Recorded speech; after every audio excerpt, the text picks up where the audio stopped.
Hello, kamusta tayong lahat?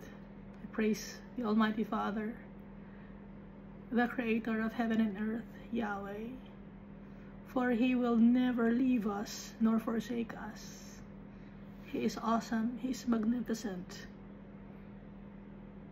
and He will be with us even if we are already old and gray.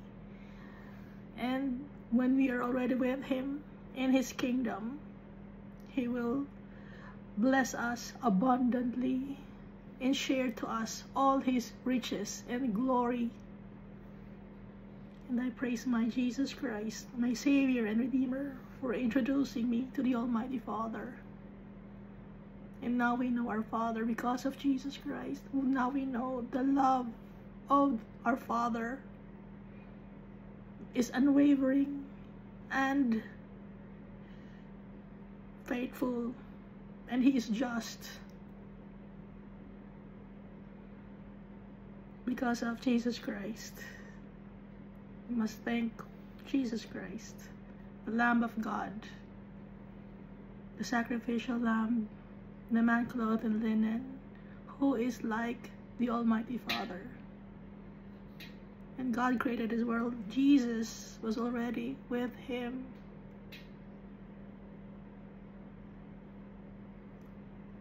God's great love for us is so immense that He created us in His image and likeness.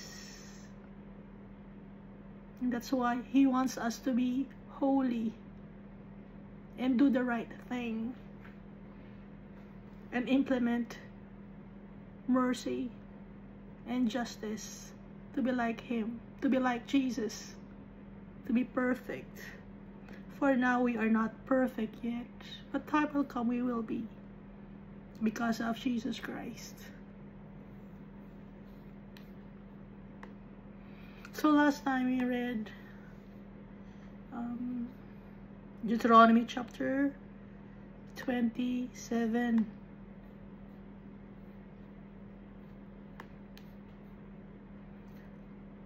So yung law ni Almighty Father, inutos ni Almighty Father na ilagay sa large stones. At yung mga large stones na yon, whitewash them with lime. Lime, it's endemic in the Jordan River. Hindi to limestone. Hindi rin siya yung lime fruit, no? Ito ay calcium oxide. Hindi siya calcium carbonate. Kasi yung calcium carbonate, that's limestone. So, iba ang limestone sa lime. So, ito ay calcium oxide na may antimicrobial and antibacterial properties. Nakakalinis. At yung mga stones, lilinisin nila ng gamit ang lime.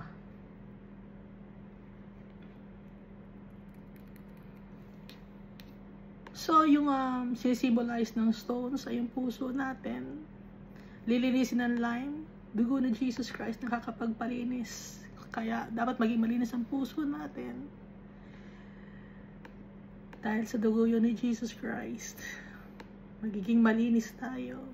At yung law ni Almighty Father, yung commands ni Almighty Father, yung directives niya, isusulat natin sa mind natin at sa hearts natin. Hindi lang nakalagay sa computer na, or sa nakaritten sa Bible, nakalagay sa Bible na physical Bible, kundi sa puso natin ilalagay, ipapamuhay natin at lagi nating tatandaan, lagi nating maaalala si Almighty Father. We must always acknowledge our Father. At kung nagkakasala tayo, we must admit it and be remorseful of our sins. Be humble. Mahirap tanggapin, no, na nagkamali tayo. It's because of yung pride sa atin, yung ego natin. Pero kalaban natin, sarili natin. So, paano nilalabanan ng sarili natin? Because of Jesus Christ. Dahil sa Jesus Christ, He's humble. Never nagkasala. But then, He was crucified on the cross to redeem us, to save us from eternal damnation.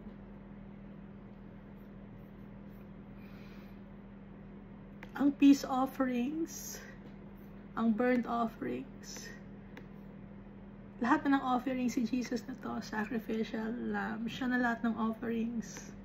At magiging kasama tayo ni Jesus Christ at ni Almighty Father. We will live with them and dine with them. Nakalagay yun sa book of Revelation, ano?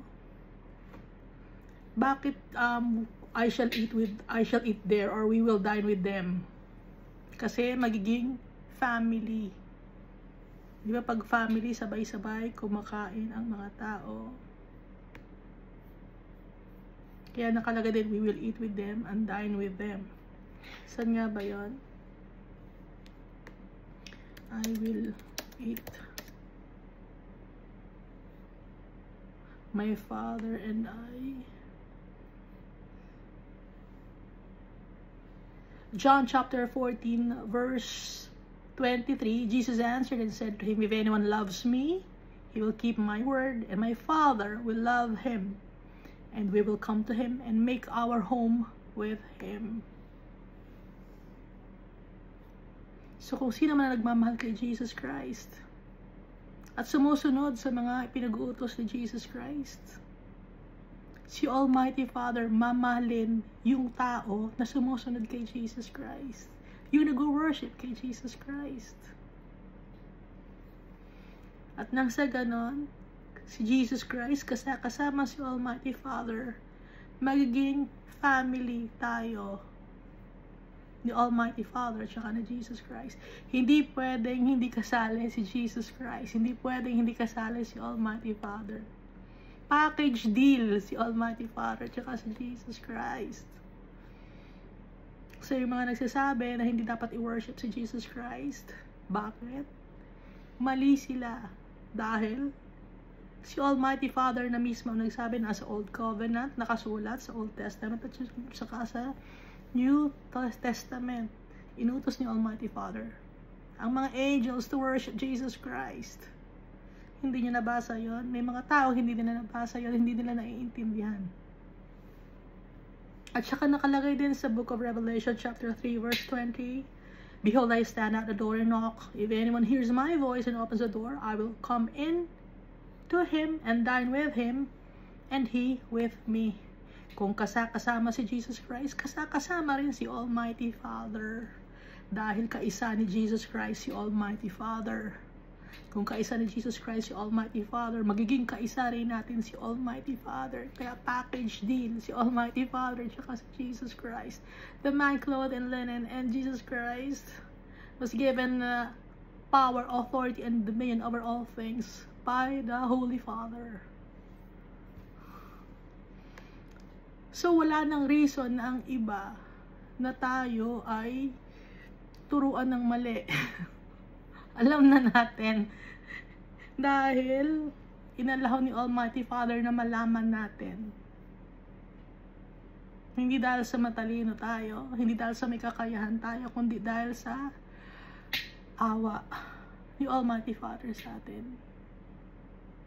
Gusto ni Almighty Father na tayo ay masave. Gusto ni Almighty Father na makuha natin ang ating inheritance, ang ating birthright. That's why He allows us to know His plans. All His works, inallow ni Almighty Father because of His great love for us.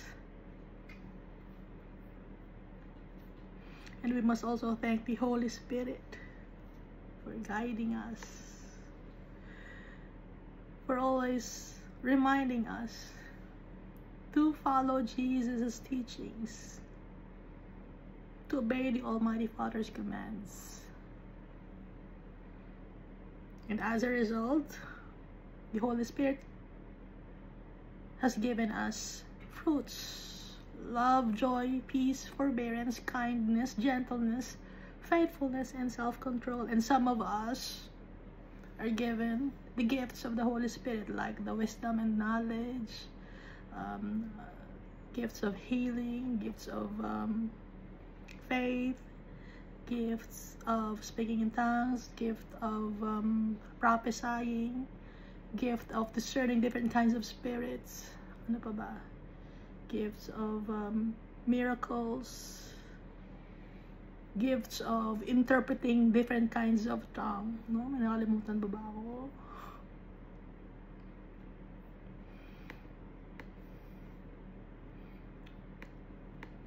So maraming binibigay sa atin ang Holy Spirit.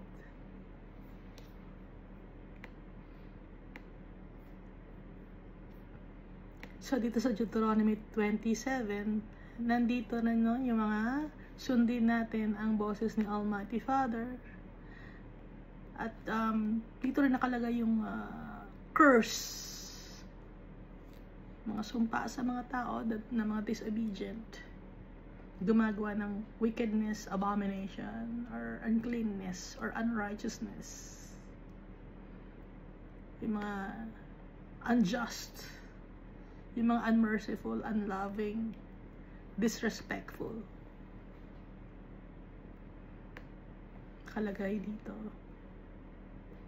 At lahat ng mga commands of the Almighty Father, we will not only know but observe and ipamuhay natin.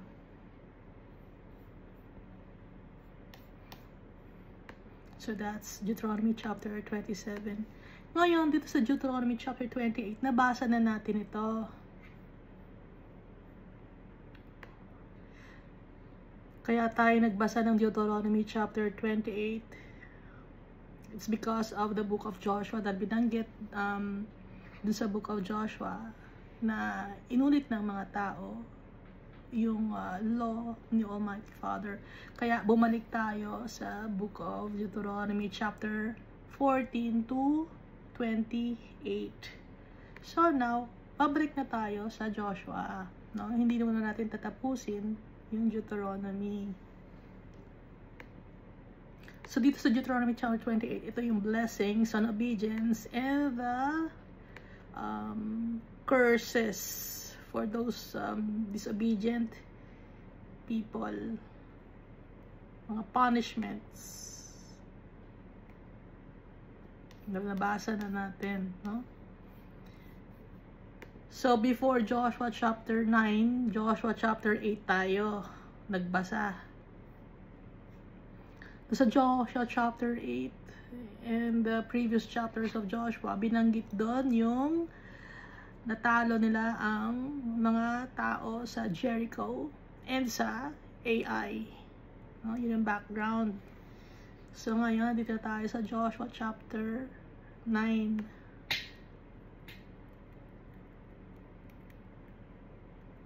At doon din sa early part of the book of Joshua, pinanggit doon na nakatawid ang mga Israelites to the other side. Naiwan si Moses dahil namatay siya, no? Namatay siya bago tumawid ang mga tao ng Jordan River. Namatay siya doon sa lugar na yon.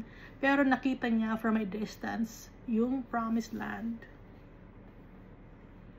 So nahati yung Jordan River, gaya ng pagkakahati ng Red Sea nung dumaan si Moses and the Israelites.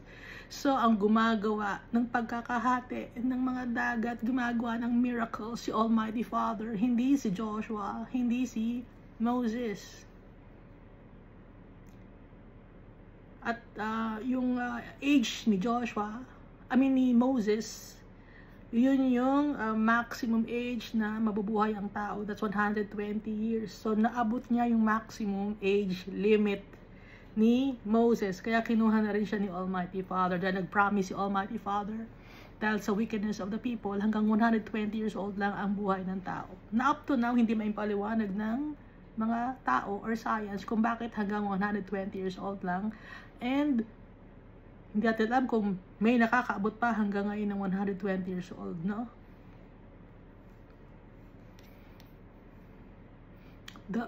So ito ay proof that the Almighty Father is still working in our midst because He created this world. He owns this world. He owns everything. Wala tayong may pagmamalaki. So, basahin na natin to, Joshua chapter 9. And it came to pass, when all the kings who were on this side of the Jordan, in the hills and in the lowland, and in all the coasts of the great sea toward Lebanon, yung mga Hittites, the Amorites, the Canaanite, the Perizzite, the Hivite, and the Jebusite, heard about it. Kasi laging nananalo si Joshua and the Israelites. Natalo lang sila, no, nung yung time nung kay Ai, dahil nga may pinagnasaan ng isang tao yung mga bagay. Nagnakaw siya. Covetousness. Kaya natalo sila sa Ai. Pero, nung nagsisi ang mga tao at natanggal ang wicked person, pati na ang kanyang family sa grupo, nanalo uli sila sa kanilang mga kalaban. So tayo, para mapagwagian natin ang buhay, tatanggalin natin ang ating wickedness. Susundin natin ang tatay natin. Susundin natin ang pinuturo sa atin ni Jesus Christ, ang holiness. Alam ni Almighty Father na hindi madali para sa atin na gawin ang mga righteous acts. Kaya pinadala niya si Jesus Christ.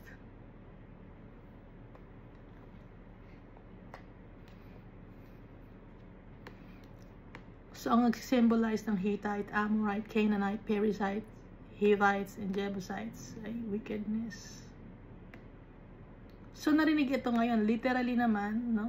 Dalawang kino-compare natin, literal and symbolically or figuratively speaking. So, ito namang nangyari kay Joshua and the Israelites. Literal ito, na may kalaban sila Hittite, Amorite, Canaanite, Perizzite, the Hivite, and the Jebusite. Narinig nila na powerful si Almighty Father. Kasama ng mga Israelites si Almighty Father. Verse 2, that they gathered together to fight with Joshua and Israel with one accord. Ngayon, para matalo nila ang Israel at si Joshua, gusto nilang magsama-sama, joint forces silang lahat. Verse 3, but when the inhabitants of Gibeon heard what Joshua had done to Jericho and Ai, yung mga nakatira sa Gibeon, mga Hivite sila tawag, no? Narinig nila kung ano nangyari sa Jericho. Nasira ang Jericho, nasira ang Ai, nawala ang mga nakatira doon, pati na ang kanilang mga gamit. So, nasakop ng mga Israelites ang Jericho and Ai with the help of the Holy God. So, itong mga Gibeon, or Gibeonites, or mga Hivites, natakot sila. Gibeon means place of the hill, or built on a hill. So, ang Gibeon, yung kanilang lugar ay nasa hilltop, no? Doon sila nakatira. Verse 4. They worked craftily. Dahil narinig nila na natalo ang Jericho at Ai, anong ginawa nila? They worked craftily. Ano yung craftily? Nag-isip sila ng plano, nag-connive sila,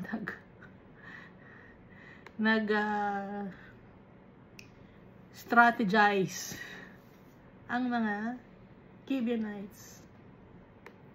And went and pretended to be ambassadors, and they took old sacks on their donkey, old wineskins, torn and mended, old and patched sandals on their feet, and old garments on themselves, and all the bread of their provision was dry and moldy.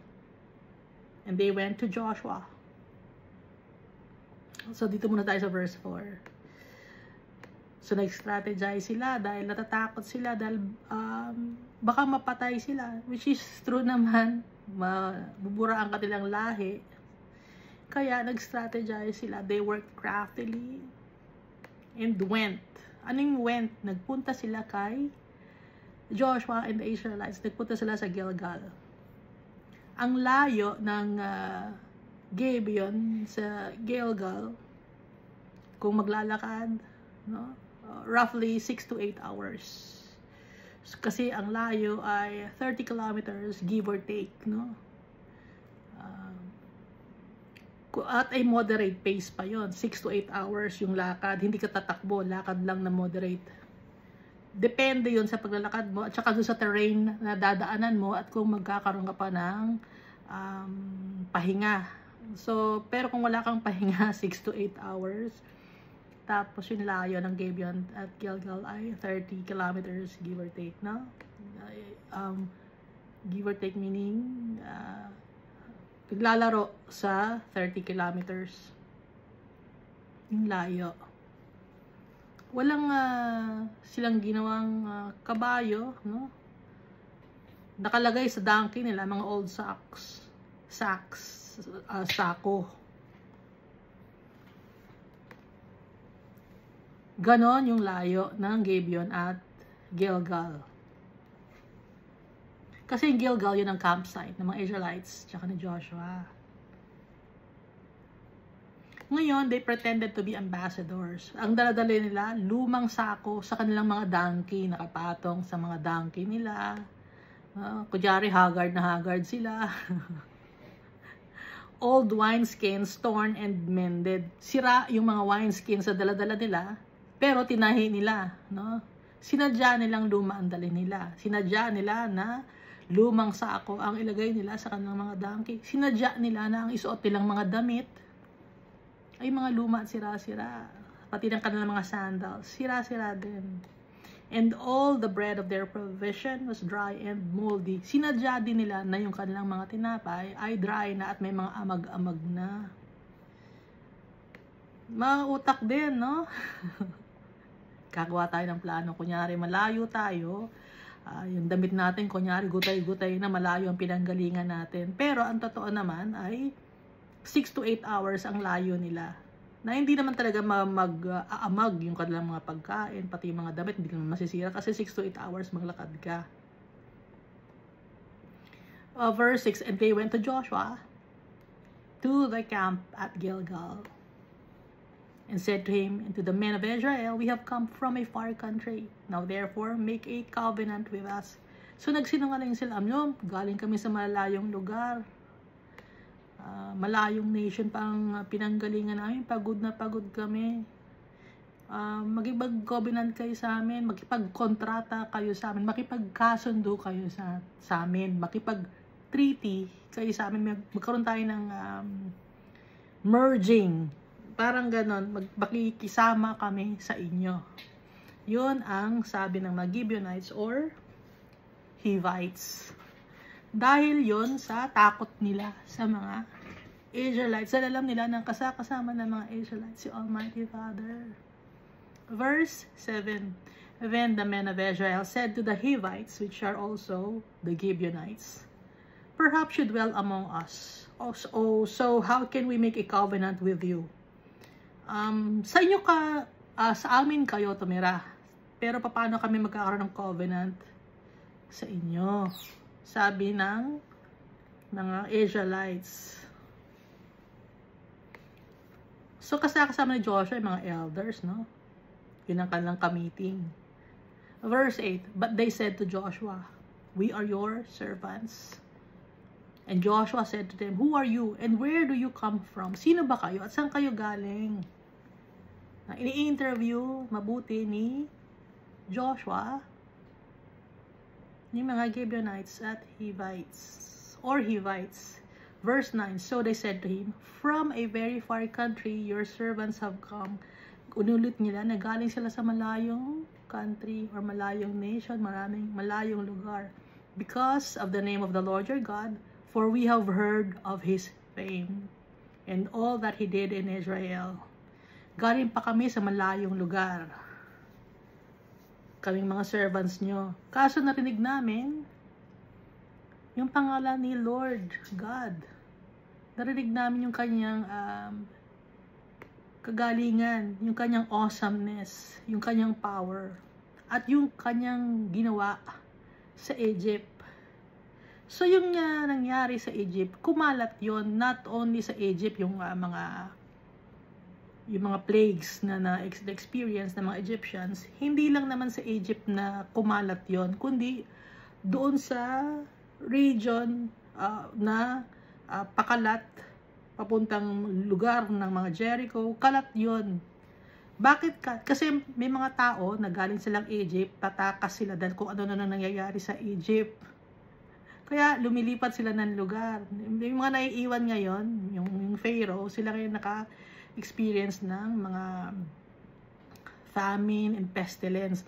Ngayon, may mga taong umaalis ng Egypt. So, nakabalik sila o nakapunta sila sa lugar ng mga Gibeonites, Perizzites, Hivites. Doon sila tumira. Kaya, alam nila kung ano ang nangyari sa Egypt. Kahit wala pa ng mga cellphone, wala pang news, no? May mga tao na nakakapagbalita. Kaya alam nila. At may mga kanya-kanya rin silang spy. Kung ano-ano ang nangyayari. Hanggang kahit ngayon, di ba? May mga tao na nag-spy. Ano bang nangyayari sa ganung lugar? Anong kanilang ginagawa? Ganun ngayon. Kahit noon, ganun din. Verse 10. And all that he did to the two kings of the Amorites who were beyond the Jordan, to Sihon, king of Heshbon, and Og, king of Bashan, who was at Ashtaroth. So, alam din namin kung ano nangyari sa dalawang king na Amorites. Si Sihon, tsaka si Og. Verse 11. Therefore, our elders and all the inhabitants of our country spoke to us, saying, take provisions with you for the journey, and go to meet them, and say to them, we are your servants. Now therefore make a covenant with us. Namimilit ang mga Gibeonites. Dahil sa sobrang takot nila kay Almighty Father. Namimilit sila. Pinipilit nila si Joshua na mag-decide na. Kasi nga, sa takot nila, dahil yung mga elders nila, pati mga inhabitants ng kanilang country na Gibeon, natatakot. Kaya yung kanilang plano, no? Yung strategy nila, sige, magdala kayo ng provisions sa journey nyo, tapos makipag-meet kayo sa kanila at makipag-treaty kayo, makipag-usap kayo, makipag-kontrata kayo, pact kayo. At sabihin sa kanila na tayo ay kanilang mga servants. Now therefore, make a covenant with us. Sa pilitan nyo, now therefore, make a covenant with us. Pilit na pilit talaga. Gusto nila dahil sila ay takot kay Almighty Father. Our Father is powerful. Verse 12. So marami pa silang mga sinasabi, no? Ito ba yung sinasabi nila, this bread of ours we took. Ina-explain pa talaga nila na talagang malayo talaga kami, no? Gusto nilang isa-isayin pa yung mga kanilang maginawa. This bread of ours we took hot for our provision from our houses on the day we departed to come to you. Itong mga bread na dala-dala namin, mainit pa to nung galing kami sa bahay namin eh. Sinungaling kasi nga sobrang takot nila. Itong mga tinapay, ito bagong luto to, mainit pa to nung lumabas kami ng bahay namin, umalis kami para magpunta sa inyo. Pero ngayon tingnan nyo, but now look, it is dry and moldy. May amag na, tsaka dry na yung tinapay namin. Dati, bagong luto lang to, di ba? Pero ang totoo, sinadya nila na luma yung kanilang tinapay na dadalhin, tsaka moldy talaga. Sinadya nila yun. Para kunyari, galing sila sa malayong lugar. Verse 13. And these wineskins, which we filled, were new. And see, they are torn. Ito mga wineskins naman, yung wineskins nakalagay doon, wine, ano? Dati bago tong wineskin namin eh. Pero tinan nyo ngayon, oh, sira-sira na, butas-butas na, they are torn. Pero ang totoo, ang dada talaga nila, sira-sira ng wineskins.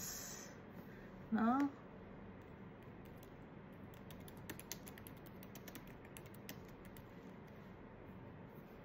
So yung wineskins, wala pa nun syempre mga plastic, plastic labo, wala pa mga Tupperware.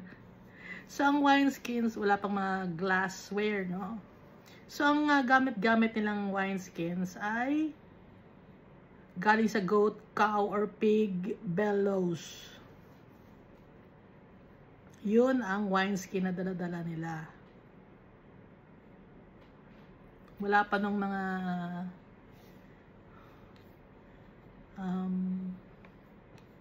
jar or jug na pwede nilang lagyan ng mga kung ano-anong liquid substances. Sa wineskin nila, inilalagay. Dahil doon ang nakalagay ang wine. No? So, sira na yung balat ng goat or ng ox. Kasi yun ang gamit na wineskins.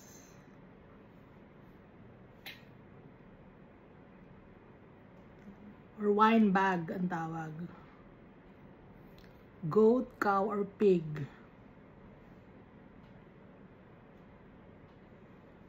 Na may balahibo pa.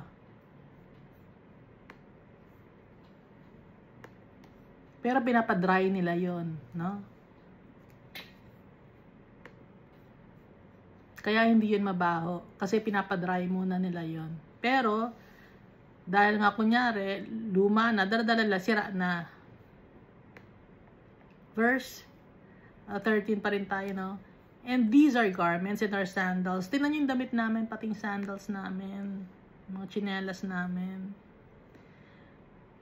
Have become old. Naging luma na because of the very long journey. Ang layo ng pinanggalingan kaya namin. O nasira na yung mga damit namin. Pero totoo, meron silang mga lumang mga damit sa bahay nila.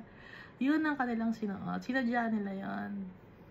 Nagsinungaling sila sa kanilang tinapay, sa kanilang wine, tsaka sa kanilang mga damit at sapatos, sandals. Hindi pa uso sapatos, no? Sandals. Yung straps na sandals, no? Parang tsinelas. Parang sa mga gladiator. Huh? Gawa rin sa leather. Yung mga sandals. Verse 14. Then the men of Israel took some of their provisions. Yung mga Israelites, kinuha yung mga provisions. But they did not ask counsel of the Lord.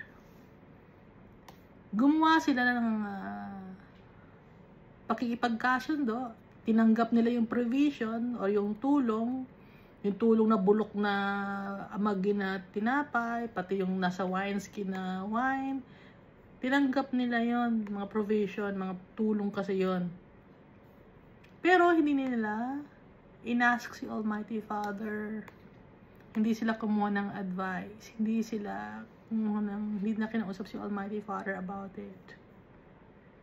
Kaya in everything that we do, we must ask the Holy Father's advice. Through Jesus Christ. Gagamitin natin ang name ni Jesus Christ para hindi mali ang mga ginagawa nating mga plano sa buhay. Verse 15. So Joshua made peace with them kahit na walang counsel kay Almighty Father. Nakipagkasundo si Joshua sa mga Gibeonites or sa Hivites and made a covenant with them to let them live, and rulers of the congregation swore to them. So pati mga congregation nakipagkasundo na rin sa mga Gibeonites kasi si Joshua made peace with the Gibeonites. Naniwala sila. But the Lord God purposed it to happen naman, no? Kasi may magandang plano si Almighty Father sa lahat ng bagay. Nagagawa ni Almighty Father ng maganda ang mga pangit na plano natin na itinutuwid ni Almighty Father because of His great love for us. Pero may mga bagay si Almighty Father na hinahayaan niya na mangyari sa atin dahil matigas ang ulo natin para matuto tayo na hingi ng kanyang counsel. Matuto tayo mag-pray.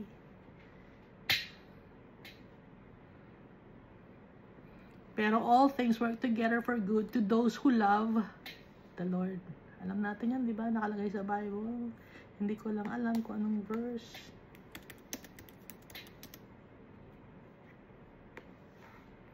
Romans chapter 8 verse 28. And we know that all things work together for good to them that love God, to them who are the called according to His purpose. King James Version yan. Verse 16. So nag-agree na ang mga elders, pati si Joshua, pati yung congregation, nakipag-kasundo sa kanila, nakipag-covenant. So may kontrata na. Pag may kontrata na, hindi na pwedeng tanggalin yun, hindi na pwedeng bawiin, dahil masisira ang pangalan ng tao pag tinanggal mo yung kontrata na pakikipagkasundo, no? Verse 16, and it happened at the end of 3 days, after they had made a covenant with them, that they heard that they were their neighbors who dwelt near them. Malapit lang pala. Kaya, malapit lang pala yung lugar ng mga Gibeonites. After 3 days pa nila nalaman. Nagulat sila. Oh, malapit lang pala kayo. Bakit luma na yung mga damit ninyo kunyari? Yung wineskin ninyo, sira na. Bakit ganon? Ba't kayo nagsinungaling sa amin? Bakit yung tinapay nyo? Sabi nyo, mainit pa kayo umalis. Mainit pa ngayon, bulok na. Amagin na. Ba't kayo nagsinungaling? So, yun ang tanong ni Joshua. Kasi after 3 days, nalaman nila, malapit lang sa kanila. After ng covenant, or kontrata, or testamento, no? That they heard that they were their neighbors who dwelt near them. Kapit-bahay lang. Verse 17, that the children of Israel journeyed and came to their cities on the 3rd day. So, nag-journey ang mga Israelites.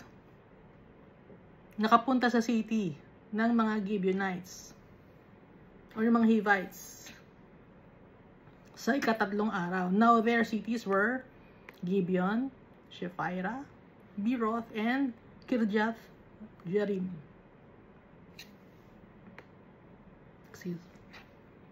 So, yun yung city ng mga Gibeonites or Hivites. Gibeon, Shephirah, Beeroth, and Kirjath Jearim.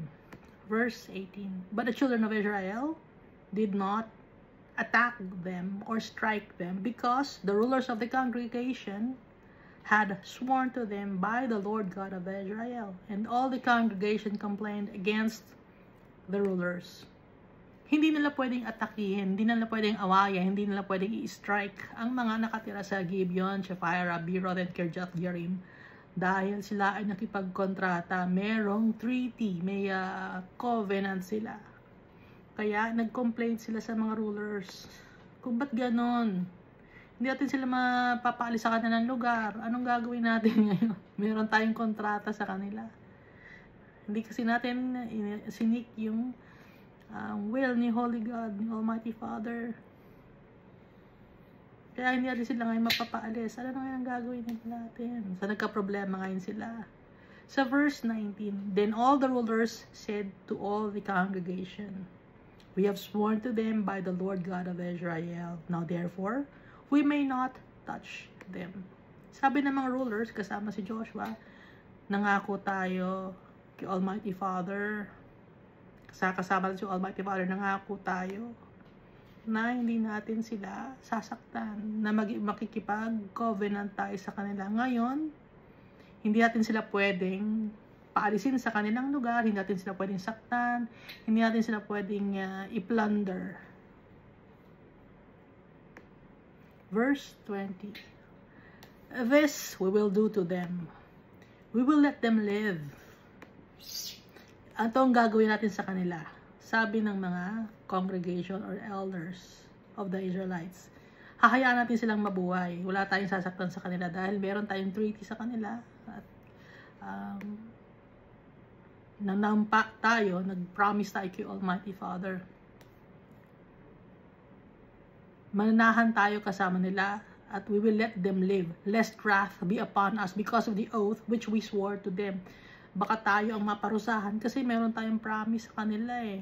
Kaya hindi natin sila gagalawin, hindi natin sila sasaktan. Verse 21, and the rulers said to them, let them live, but let them be woodcutters and water carriers for all the congregation, as the rulers had promised them. Hayaan natin silang mabuhay, hindi natin sila sasaktan, pero sila ay magiging woodcutters and water carriers for all the congregation, para sa atin. Then Joshua called for them, and he spoke to them, saying, why have you deceived us, saying, we are very far from you, when you dwell near us? Ngayon, tinawag ngayon sila ni Joshua. Kinausap sila, yung mga Gibeonites or Hivites. Bakit nyo kami niloko? Sabi ni Joshua. Sabi niya, malayo kayo sa amin. Eh, napakalapit lang pala ng bahay ninyo sa amin, no? Yung lugar ninyo. Bakit nyo kami niloko? Ba't kayo nagsinungaling? Verse 23. Now therefore, you are cursed. Dahil sa kayo ay nagsinungaling sa amin, kayo ay may isusumpa. And none of you shall be freed from being slaves. Simula ngayon, magiging slaves na kayo. Dahil sa inyong kasinungalingan, you are cursed, no? Anong magiging curse sa kanila? Woodcutters and water carriers for the house of my God. So sa temple, sila yung magiging woodcutters or water carriers, taga-silbi sa temple. Na kahit hindi sila Levites, kahit hindi sila priests, doon sila sa house of my God, yung sa temple, magsisilbi as woodcutters para kung gagawin ang temple, kung may mga modifications na gagawin sa temple or kailangan ng tubig for the animals and for the people. So itong mga Gibeonites ang gagawa nun. Yun ang curse sa kanila. Verse 24. So they answered Joshua and said, because your servants were clearly told that the Lord your God commanded his servant Moses to give you all the land.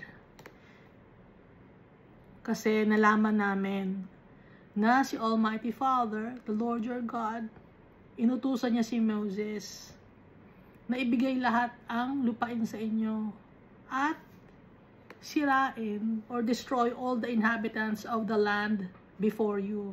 Tatanggalin lahat ng mga tao na nakahara, no? O nakatira sa land na kukunin ninyo. Therefore, we were very much afraid of our lives because of you and have done this thing. Takot na takot kami sa inyo.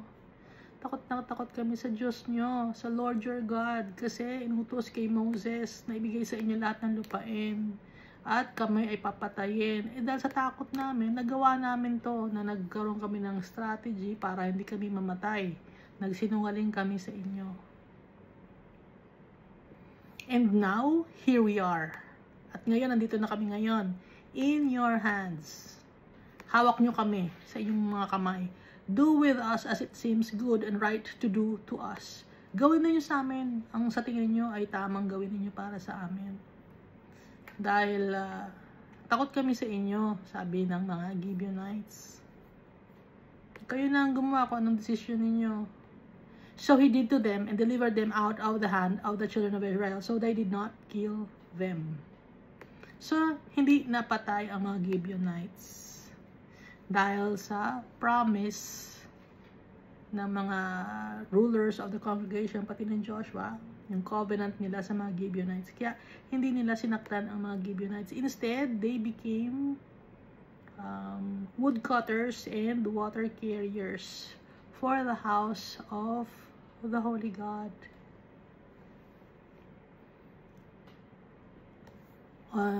Verse 27, the last verse of Joshua chapter 9. And that day, Joshua made them woodcutters and water carriers for the congregation and for the altar of the Lord in the place which he would choose even to this day. So, nabanggit na to, no, sa mga nabasa natin sa Bible, like sa Ezra at sa Nehemiah.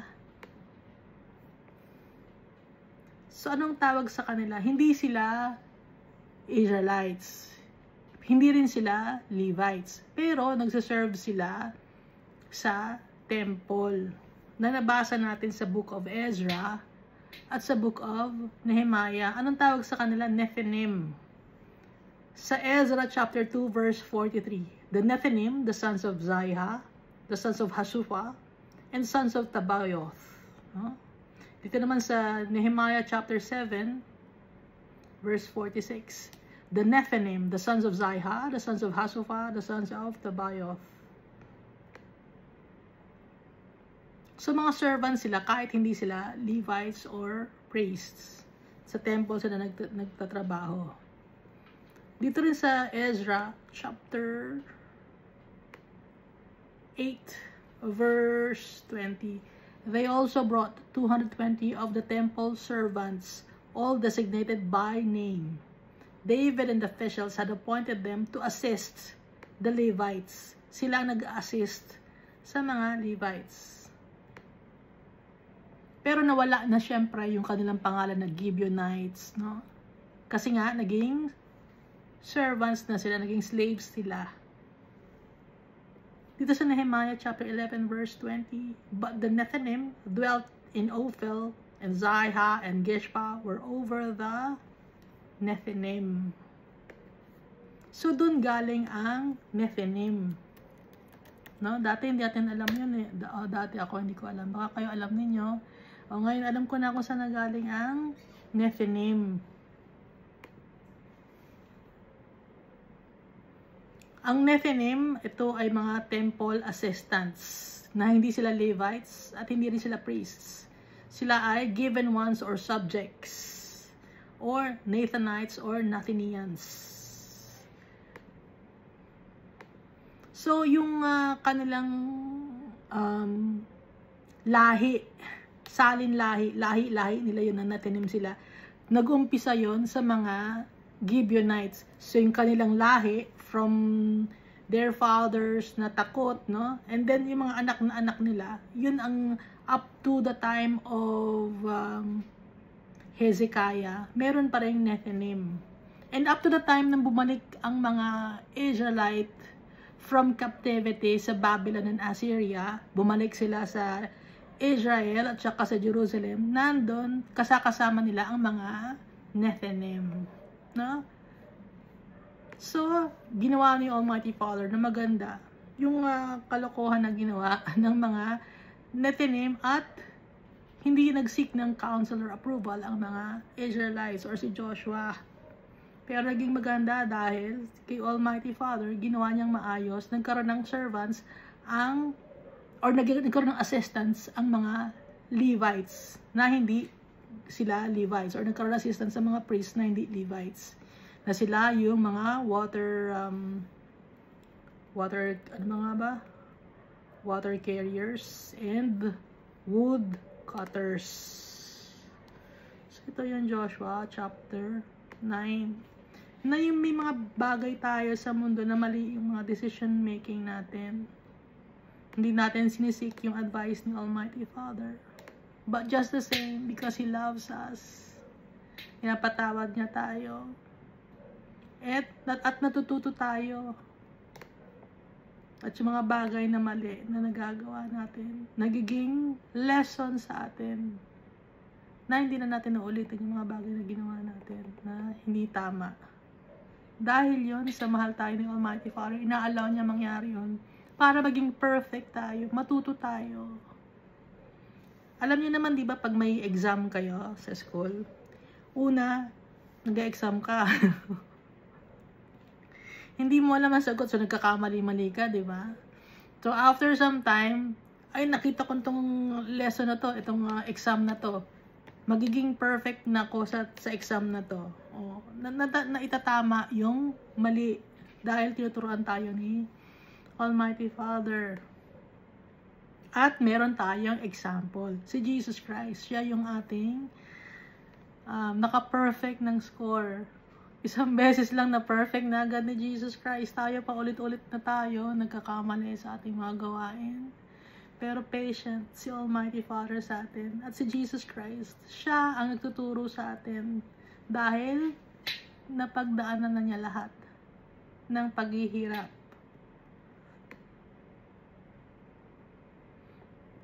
Kaya si Jesus Christ yung ating great teacher. Thank you, and God loves us all so much.